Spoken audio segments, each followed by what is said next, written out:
You're listening to the Cyberwire Network, powered by N2K.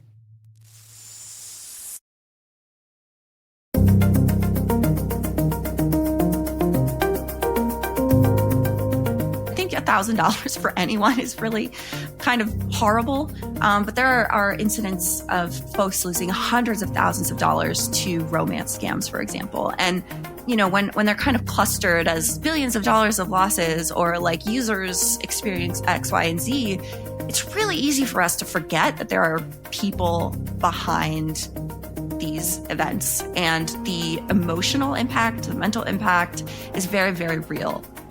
Hello, everyone, and welcome to the CyberWire's Hacking Humans podcast, where each week we look behind the social engineering scams, phishing schemes, and criminal exploits that are making headlines and taking a heavy toll on organizations around the world. I'm Dave Bittner, and joining me is Joe Kerrigan from the Johns Hopkins University Information Security Institute. Hey, Joe. Hi, Dave. We got some good stories to share this week, and later in the show, we've got Selena Larson and Tim Utzik. We're talking about hunting down a Twitter scammer.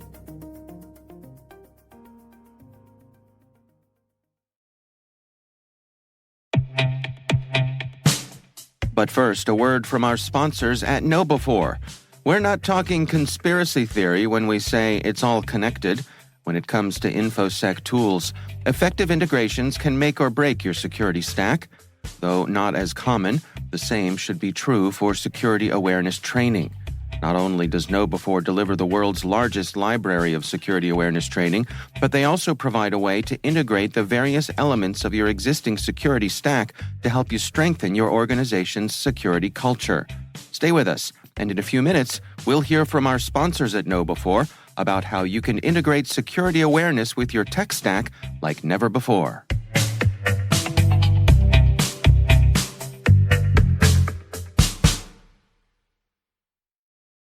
All right, Joe, before we jump into our stories, we've got a good bit of follow-up here this week. Yes. You want to kick things off for us? First thing I want to talk about, the wildfires in Hawaii. Yeah. That is going to be scams.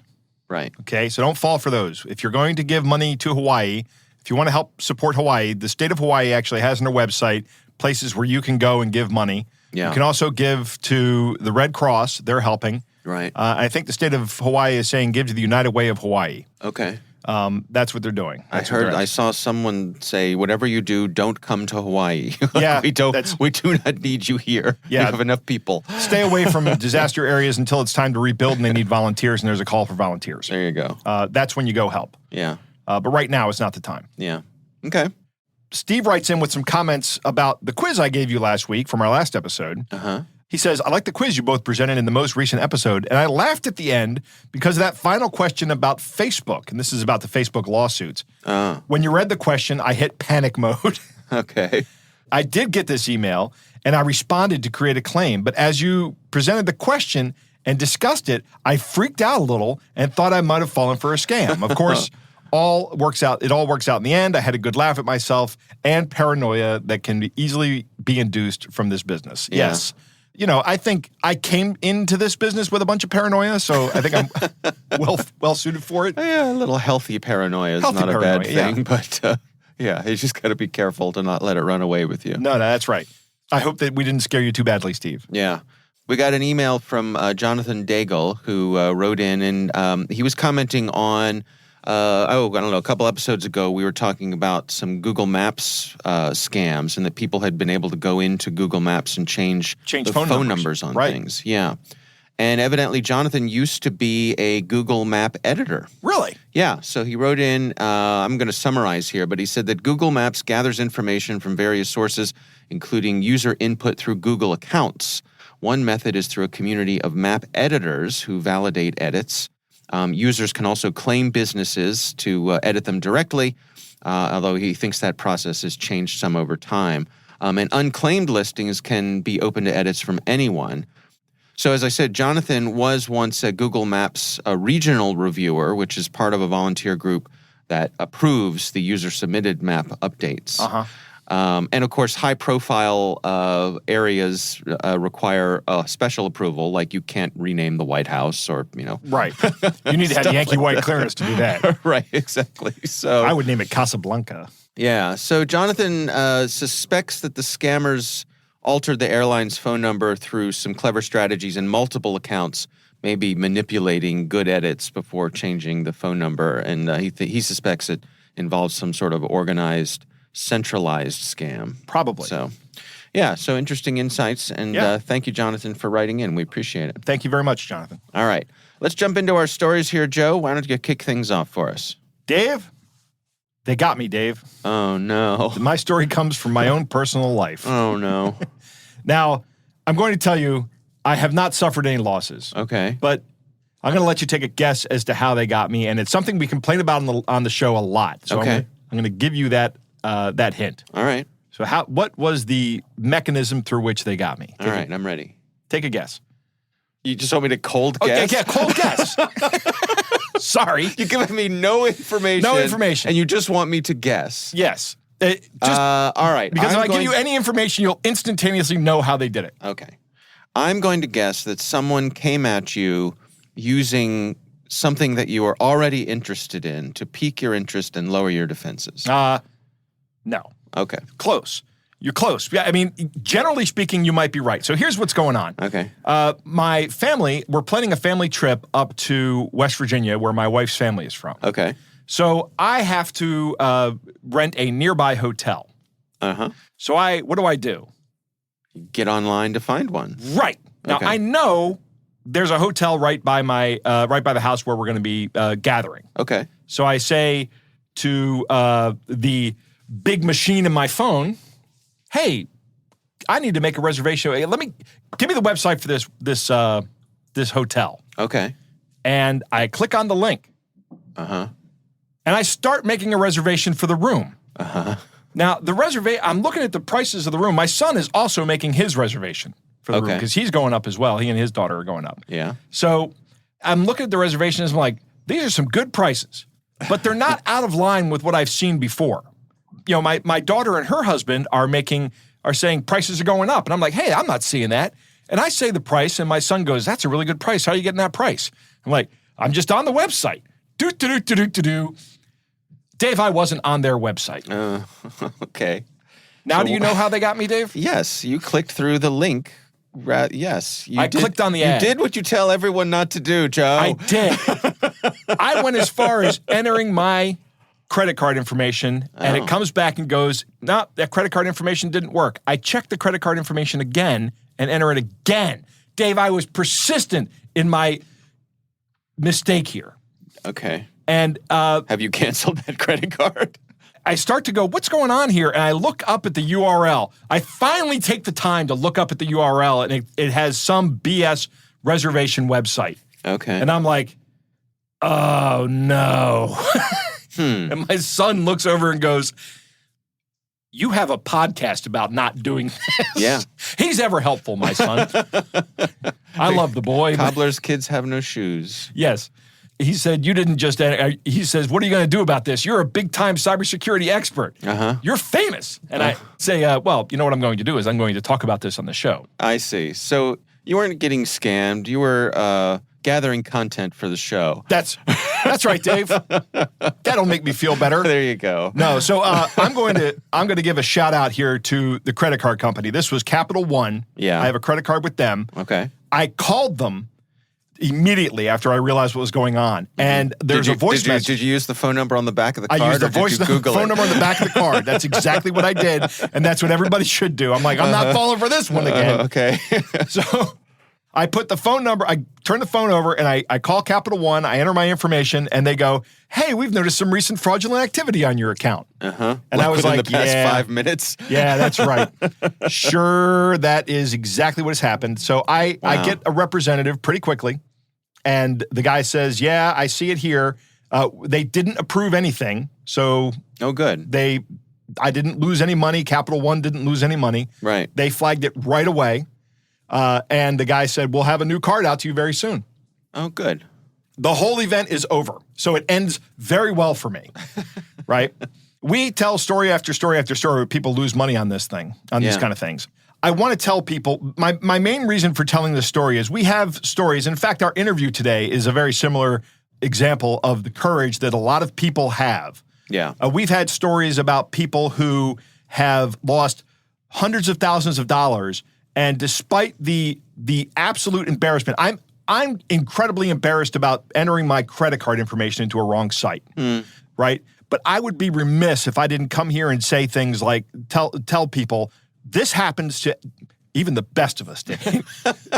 This happens to everybody, right? You are not immune to falling for this. And we have said this over and over and over again on this show. And one of the things, when you and I started this show, I made a commitment to myself that I would never say, that's not something, I'm never going to fall for any of this stuff because I'm too smart for that. Because obviously I'm not. Right.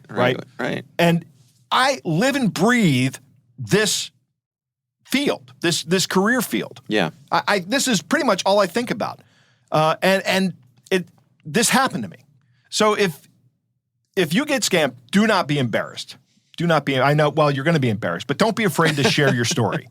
I know it's embarrassing. Don't be afraid to share your story. Yeah. And there's a whole spectrum of embarrassment. I mean, there's, gosh, I would put this up there with, I don't know, leaving your fly down or something, like nothing. It's not a big deal. Like, oh gosh, silly me, no harm, because you didn't lose any money. Right. It was corrected. The system worked, right? The credit card company caught it. Right. Yep. And you learned a lesson. And I got off easy. Yeah, the other sort of little tiny side technical note that I'll add here is that with a lot of these websites, for example, when you're entering your credit card information, you don't even have to hit submit for that information to have been captured. Correct. 100% correct. Yeah. When you're entering that stuff, there could be JavaScript in the background that is sending that information along as it's being entered. Yeah. That website may have essentially a keylogger on it in built-in JavaScript, which might be loading that information up. Right. It may not be actually accessing your keyboard, but it is accessing every single change you make to that field. Yeah. Yep. All right. Well, all's well that ends well. Yes. Well enough. I'm glad you dodged that bullet, but as you say, it can happen to anybody. Yes. It can happen to the best of us, and it can happen to you. Thanks. I have one other note that a listener named George sent in. Okay. It's not really exactly social engineering, but the Bank of Ireland recently, The Guardian we all have a link to this in the show notes, but the Guardian has a story about the Bank of Ireland having a glitch in their ATM system or their account system that let people withdraw too much money from their accounts. It wasn't there. Oh. And apparently there were lines at ATMs once the word got out. Right. Some of the Garda, the Irish police, were actually dispatched to ATMs to stop this from happening. I think that the Bank of Ireland is going to get a fine for this, but everybody who withdrew their accounts is still on the hook for the money. Yeah. Don't think when these kind of things happen that it's free money. Yeah. Yeah, it's the just odds are always in the house's favor. right. The bank is the house in this case. Yeah. My story this week actually comes from the FBI. This is from the folks over at the IC3, the Internet. What is it? The Internet Crime Complaint Center. Complaint Center. Thank you, Joe. And they put out an alert a few days ago. This is about cyber criminals targeting victims through mobile beta testing applications. So sounds like what's happening here is people are saying, as part of a scam, people are saying, hey, here's a way for you to get the latest version of this hot app that you want to be part of. And it could be either an app that has limited access. Right. It's something that actually is only at an invite-only mode right now. Really? Can I take a guess at what they ask you to do? Sure. Do they ask you to enable your developer options on your phone?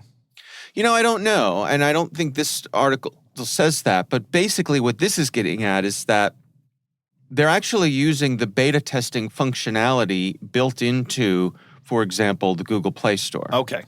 And so you're using the Google Play Store, they're probably not asking you to sideload the app is what that's called.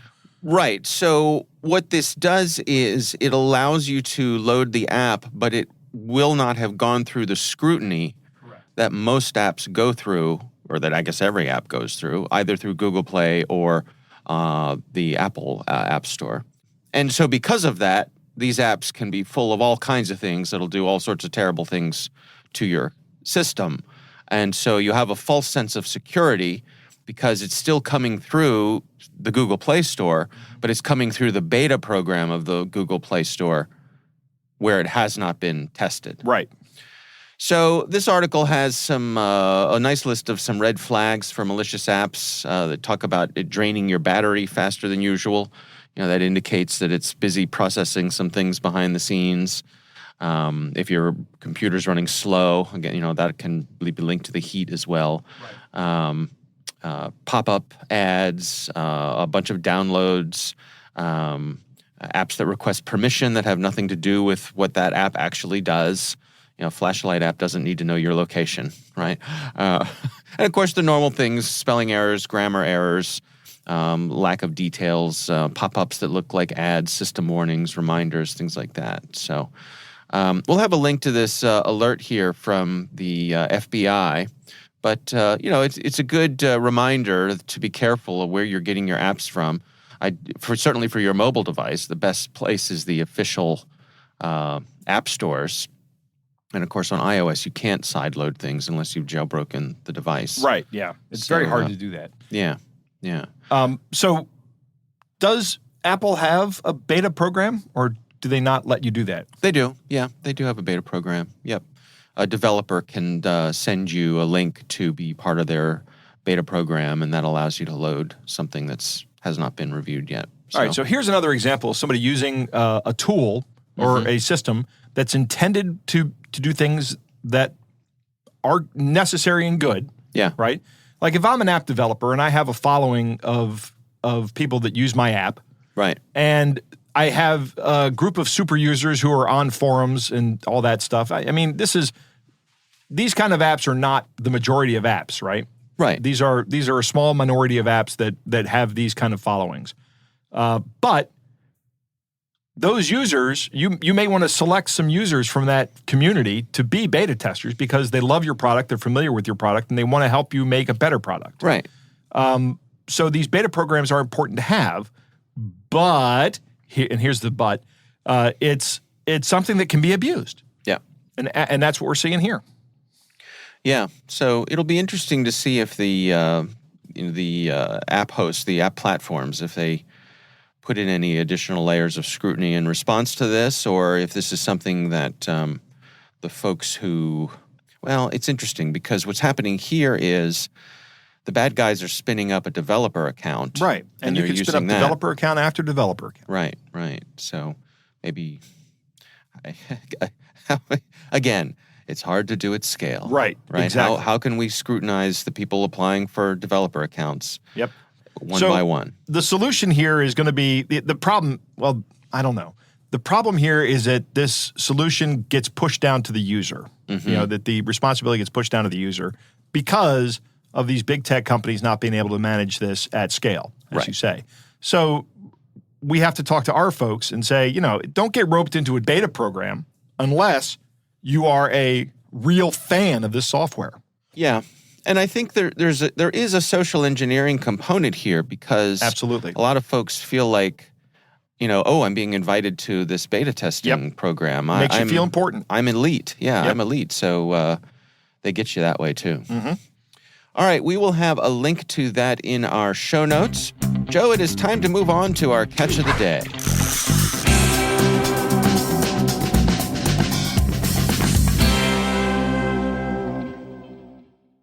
Dave, our catch of the day comes from Richard, who has some creative names for us. He says, "Hey, Joe, Kara Cash Coin, and Dave Bittner Coin. Yeah. I got a new tip on crypto. It's a hot one, potentially life-changing opportunity.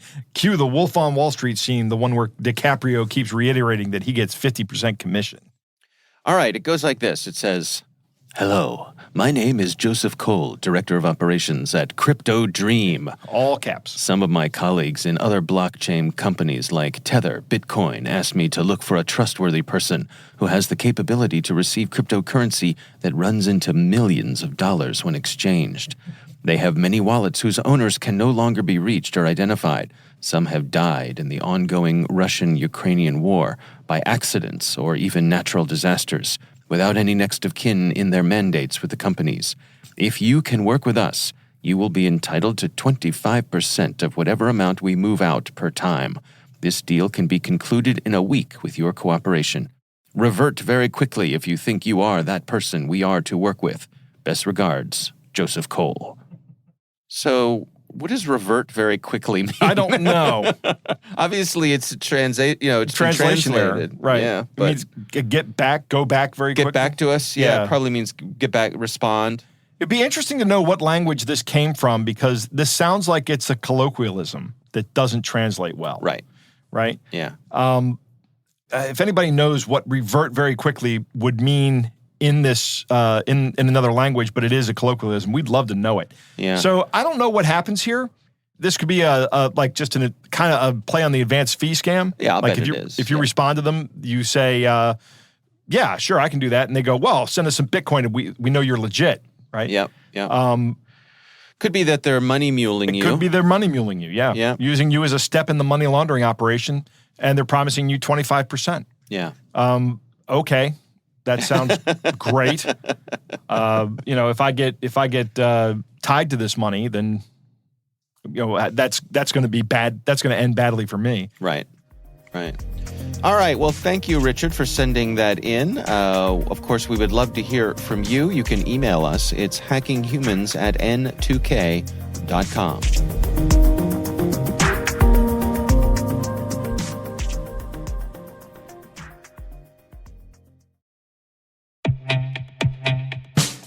Back to the concept of integrations.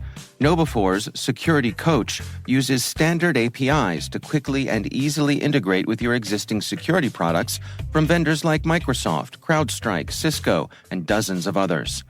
Security Coach analyzes alerts your security stack generates to identify events related to any risky security behavior from your users. With this information, you can set up real-time coaching campaigns to target risky users based on those events from your network, endpoint, identity, or web security vendors. These campaigns enable you to coach your users at the moment the risky behavior occurs, with contextual security tips delivered via Microsoft Teams, Slack, or email. With 35 integrations and counting, Security Coach delivers the insight you need to improve your organization's security culture. Learn more about Security Coach at knowbe4.com/securitycoach. That's knowbe4.com/securitycoach.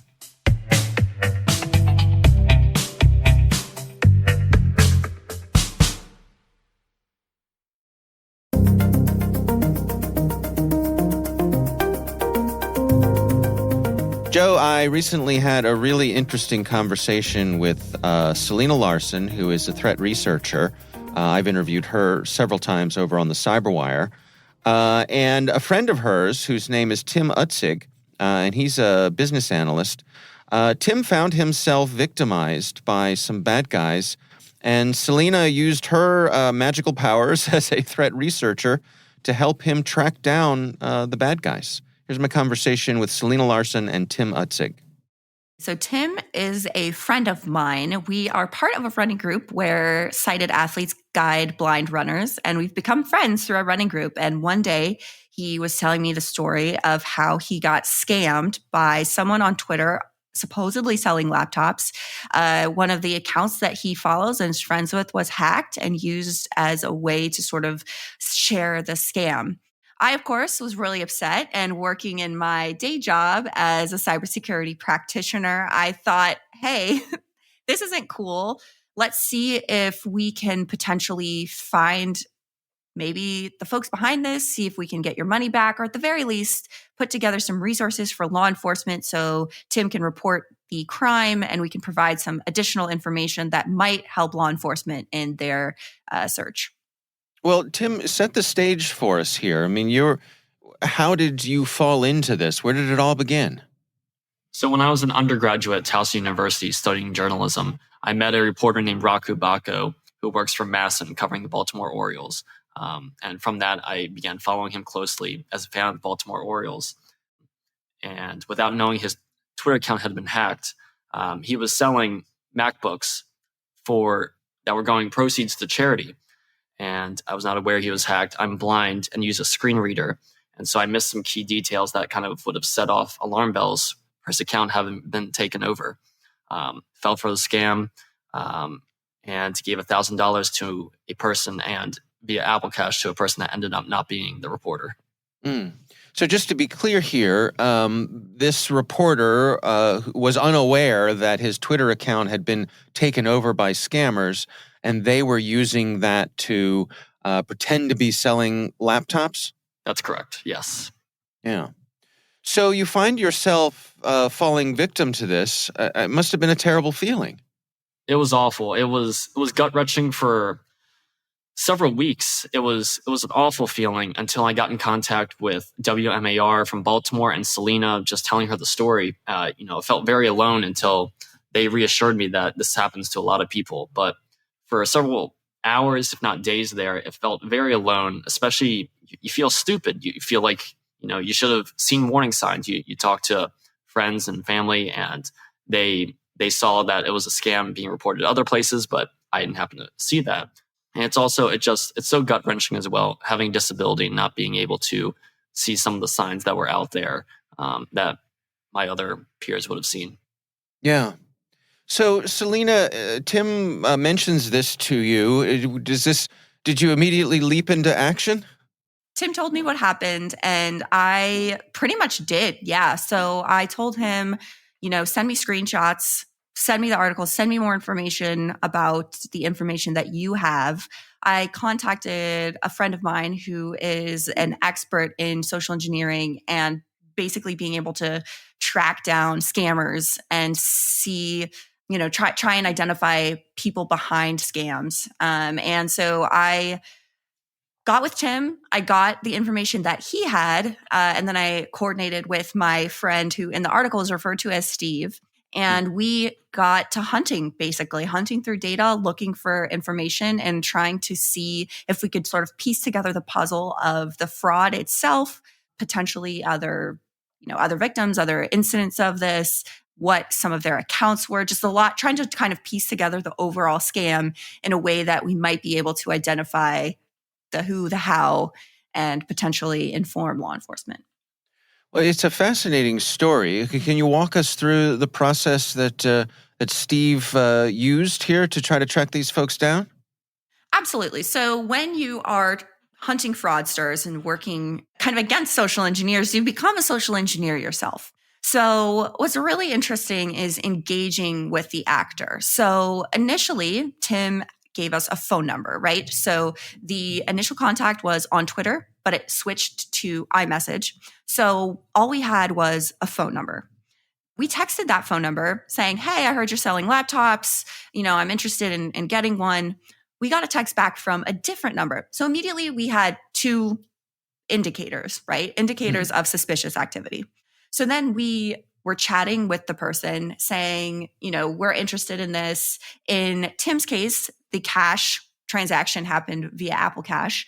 But in our case, we were initially messaging them not on an iPhone. So they're like, okay, what payment platforms can we use? We said we would be able to pay in Bitcoin, via Zelle app, which is a payment app, via Square app, or via PayPal. So essentially what we're doing is we're telling them, okay, these are the ways that I can pay to see if they will send us payment accounts. Payment accounts are another way for people to be able to sort of track the actor, right? So Bitcoin is another one. You can track wallets. You can track usernames, personal information associated with various payment accounts. A lot of times people are using real names associated with their payment accounts, email addresses potentially. And what we were able to do is sort of piece together profiles of potential people involved in the scam based off of information gleaned through the chats, the one-on-one conversations, based off of the payment accounts that we were able to identify associated with names of apparent real people, whether or not those payment accounts were part of a money mule operation or part of the scam itself is not clear. But we were able to identify sort of a cluster of apparent related activity related to the scam. What about location information? Did you have any sense of where these folks were operating? Sure. So we had phone numbers, which of course include area codes. They were US-based phone numbers. So there was the potential for that. There was certainly people's social media footprints. Suggested various locations. We were able to sort of zero in on locations in the East Coast. We also sent a link through a tool called the Grabify app. This is actually something, Grabify links are kind of similar to, for instance, what advertisers use to track people's activity online, right? So you can get an IP address, the geolocation of a user, some information about the user agent, like what device are they on.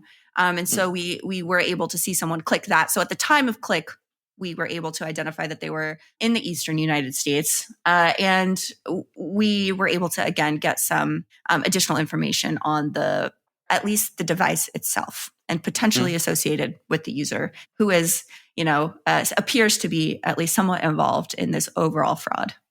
And so you gather all of this information. What do you do with it? Do you report it to law enforcement?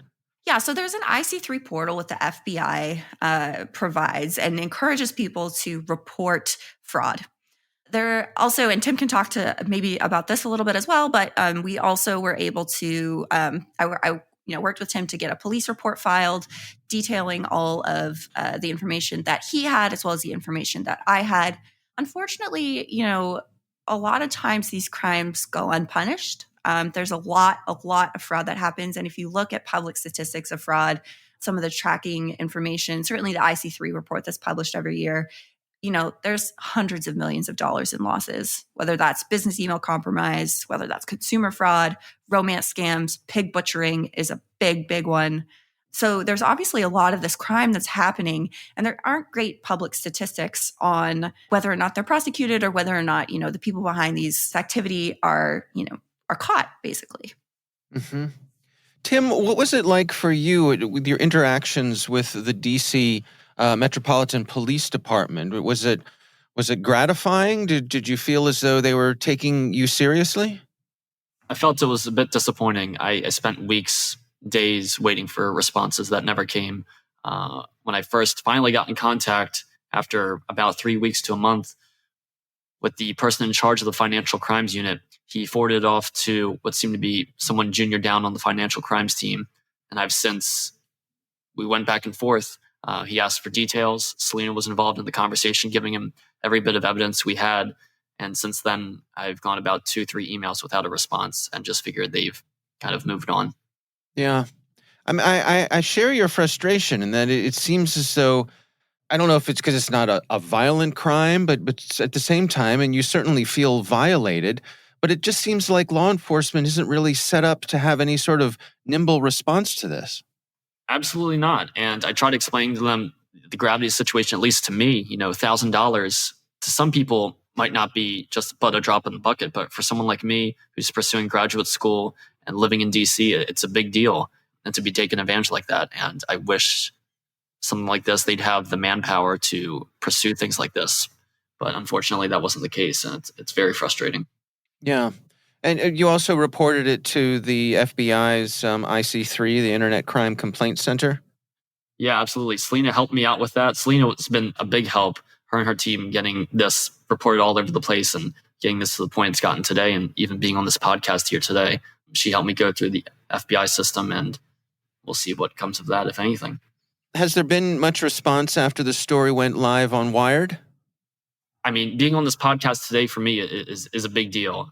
Selena, I don't know as far as what you've seen on your end. I know I was on vacation and she sent me the article along, and then I saw everything online around it. And to me, it was a big deal. Yeah, we've gotten a lot of really positive feedback. I think there is interest. So you mentioned, some challenges with law enforcement.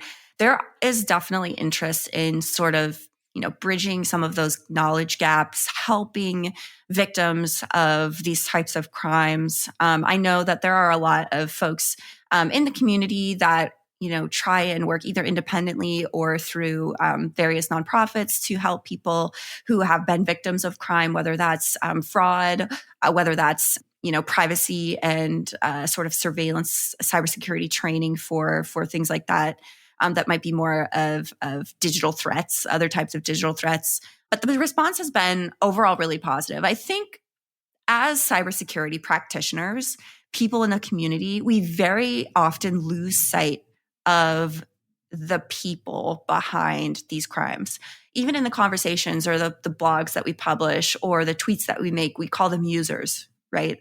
I think user sometimes dehumanizes the individuals behind the computer, right? So they're victims of crime. These are human beings. They are people.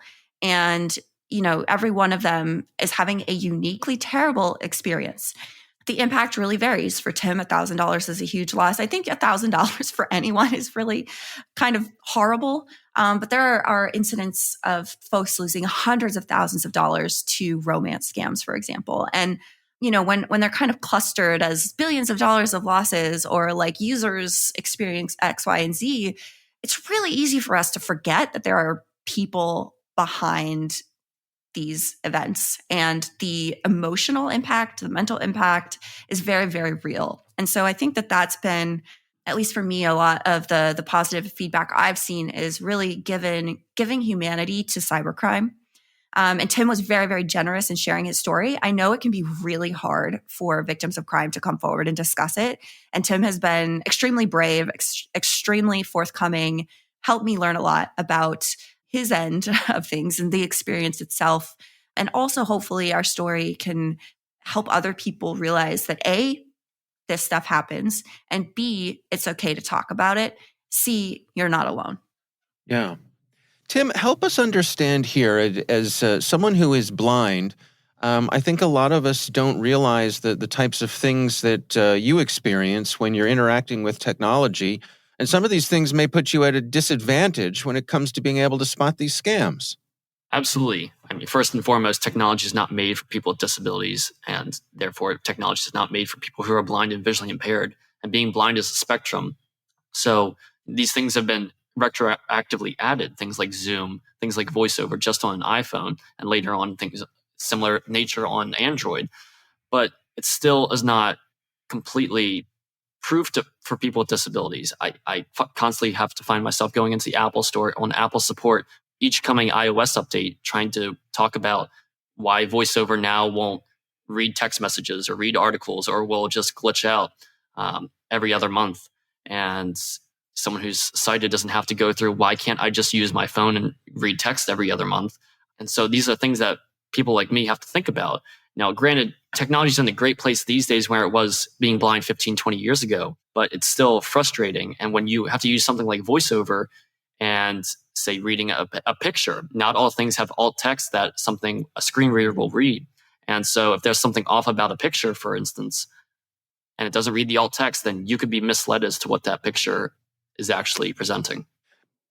I have to wonder, given the amount of information that you were gathering here on these bad guys, was there ever a moment where you had an impulse that, we're going to show up on their front doors, or we're going to try to get down to that point and say, hey, give me my money back, or give me a computer? I'm sure Selena could probably speak to this, but especially after her and her team helped me track down these people and give the information over to law enforcement, it was so hard, even with the phone number I had initially that I was originally in contact with, to not just reach back out and, say, gosh, I hate you. I can't believe you did this to me. Give me my money back. But I had to walk away, bite my tongue, and just move on. And it's extremely frustrating. Yeah. So I think a lot of security researchers and folks who operate in this space definitely feel that compulsion of like, oh my gosh, like, I just want to talk to them and tell them how bad they are, and try to sort of engage with the baddies, so to speak. Obviously, you really shouldn't, because that could go very badly. But also, in our case, we're not law enforcement. We can't do that. We've done all we can in terms of seeing what we can do with the tools available, with the resources that we have, and the techniques that we're using. But you bring up a really good point, because folks who do this a lot, who engage with victims of crime a lot, also suffer from mental health issues often. And it is really, really difficult. It's hard to watch people suffer. It's really hard to constantly engage with people when they're at their lowest. at BrunchCon last year, Ronnie Tukowski gave a really great talk on the importance of taking care of yourself, the importance of focusing on mental health, basically highlighting that our jobs as security researchers can be really stressful, especially, if you are doing victim engagement and talking to people who have been victims of crime. And his presentation was really terrific and talked a lot about some of the resources that he uses to keep himself centered and healthy, because it is hard, and I think calling it cybersecurity or even talking about it as something that only happens on the internet, we forget that this is real life, There's human beings in physical places that are experiencing this, and it can be, it's easy to forget that when we're so focused on the malware and the TTPs. Right. Well, Tim, thank you so much for sharing your story. And Selena, thank you so much for helping Tim and also sharing your part of the story with us.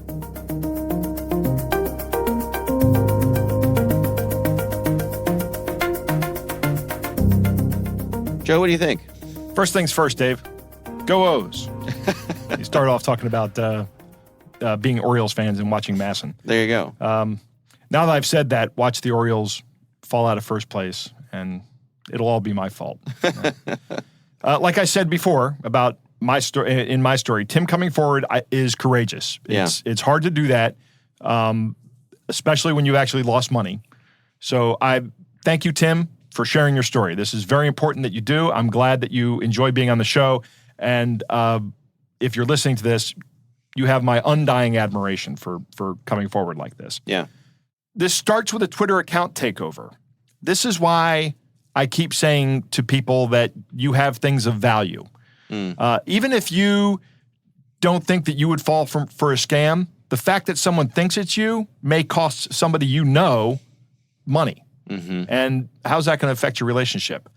I never actually say that explicitly in my talks. I think I might actually start. I'm going to add that to my list of reasons why you care about cybersecurity. Because believe it or not, Dave, sometimes people still say to me, I have nothing that anybody wants. Yeah. And that's not true. Yeah. Being blind, you don't have access to some of the information. You're missing a large portion of it. Right. And Tim talks about that throughout this interview. And I totally get that. I mean, I'm not being, I wear glasses. That's as close as it gets for me, right? Yeah, so I can see everything. But I mean, just imagine not being able to get all the visual cues that you get from a page. Well, there's so many things we take for granted. Right, exactly. Yeah. Tim makes a point about, he's talking about screen readers, and he touches on the idea of alt text for images. That like newspapers will put in their articles, they'll have alternate text that describes the picture. Right. So if you're using a screen reader, the screen reader can look for that alternate text and tell you what's in it. Yeah. The bad guys are never going to enter or provide alternate text. And it's not because they specifically want to go after blind people. It's just because they don't even think about that. They're lazy. They're lazy. Right. And they're going to do, they're not going to do it because it's more effort for them. And they really want to get these scams up and running and operational as fast as they can. Yeah. So alt text takes up time. However, that being said, I do want to note that there is a possibility that people could use this to target blind people by providing misleading alternate text. It's another place for social engineering to attack. I mean, and this goes without saying, but that kind of a person is a despicable person, but they exist. Yeah. One of the things that also sticks with me is that Tim says he feels stupid. I felt stupid this week when what happened to me. So I totally get that. And Tim lost $1,000, and that has a lot of impact. If I lost $1,000, I would be enraged. Yeah, of course. Try not to feel stupid, though. Even when this happens to you, it's not happening to you because you're stupid. It's happening to you because terrible people are doing something awful to you. Yeah. That's what's happening. Right, and you're human. Yeah. Right? Enter Selena and Steve, and they go hunting. I like this terminology a lot.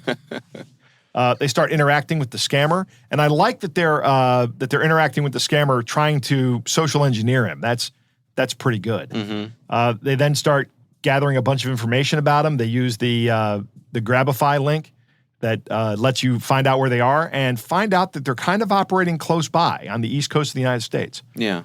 Now, they could be coming out of a VPN. Sure. That's very possible. They could also be here on the East Coast somewhere.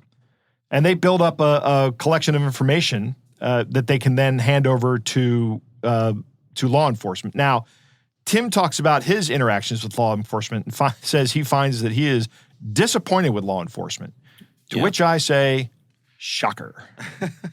I recently talked about my son's ATM experience, and I don't recall if I talked about my interaction with law enforcement, but this was with the Howard County Police, and I found them to be very indifferent to the situation.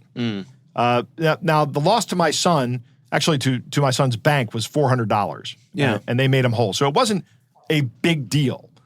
But when I went over to the Community Engagement Center, right, and first off, the door's locked. So you know what? I'm not going to go on a tirade, right? Yeah, that'd be good. Let's stay on Tim and stay on Tim's story. I'm not surprised. Suffice it to say, I'm not surprised that Tim was disappointed in law enforcement's response. Yeah. A lot of times these things don't rise to their level of attention until they reach a certain dollar threshold. Right. And part of the problem is, and we've talked about this before, is that the amount of fraud that goes on in what you would consider to be low dollar area from a law enforcement perspective, but from a personal perspective is a high dollar area, like $1,000. There's tons of that going on. Yeah, and it's not a violent crime. And it's not a violent crime, right? Yeah. Selena makes a really good point about the dehumanizing of the victims here when we call them users that get targeted by this. These are people being hurt here when this happens. And we need to remember that as a society, as an industry, particularly in the cybersecurity industry. Yeah. And to Selena's point that, yeah, sometimes it can be hard to sit here and listen to all these stories. You have to be deliberate to not find yourself getting callous to right. them. That's a good point. Yeah. And that's something I have to watch myself with, Dave. It's hard. It is. So many of them. Right. And to Selena's point, you don't want to dehumanize people. You don't want them to just become statistics because they're real people. People like Tim. Yeah. He's a real $1,000 is a lot of money. Yes. All right. Well, our thanks to Selena Larson and Tim Utzig for joining us. We do appreciate them taking the time.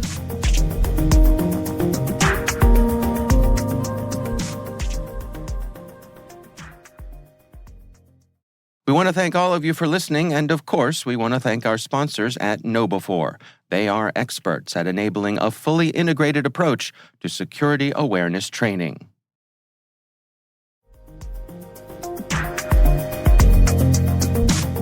That is our show. We want to thank all of you for listening. Our thanks to the Johns Hopkins University Information Security Institute for their participation. You can learn more at isi.jhu.edu. N2K Strategic Workforce Intelligence optimizes the value of your biggest investment, your people. We make you smarter about your team while making your team smarter. Learn more at n2k.com. Our senior producer is Jennifer Iben. The show is edited by Elliot Peltzman. Our executive editor is Peter Kilpie. I'm Dave Bittner. And I'm Joe Kerrigan. Thanks for listening.